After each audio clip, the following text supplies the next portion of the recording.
light nung gumawa. Mabagal finish. Solid light lang po.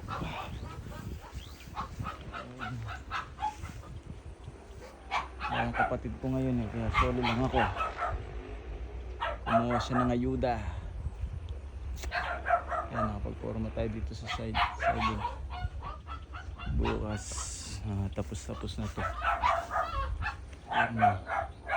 Within this week bubuhusan na yan.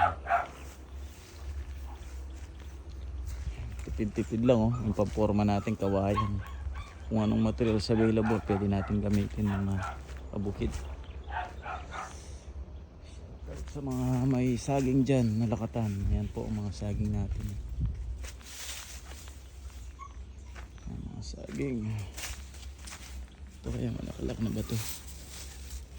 Ano, papatanda na lang tayo ng mga bunga. Shoutout po sa mga kumuha kong farmers bubukid. Yan po yung mga saging natin. Ito malaki pong bunga niyan pagka ganyan. Hindi pa nabalutan. I-sprayin pa ng fungicide. Hindi pa na-sprayin ng fungicide yung iba dahil busy tayo. Yan ang mga puso pa. Mga binidin tayo dito. Ayan. Makro. Ayan, may tubo na. Ilang araw lang maglilipat tayo. Ito po yung mga nalipat na natin. Ayan. Para sa kabila kailangan natin ng maraming binhi. Kaya din tayong papaya. Ayan, bago lipat. Daming plastic. Plastic. Marami.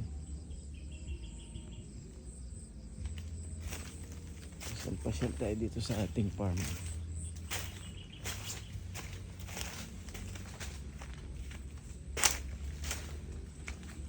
Dahil pala yung plastic dito.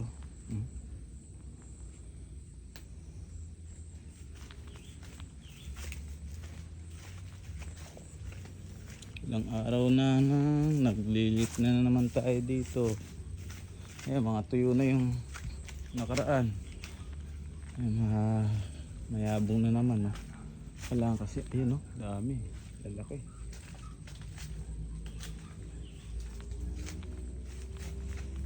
Wala naman ang mga dahon. Kailangan magbawas para yung araw. Para masikatan sila ng araw. Mga ibang puno natin.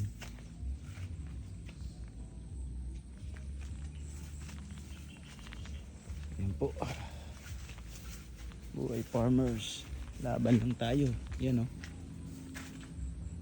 Yan kagandahan pag nagbubunga na. Wala ng pagod.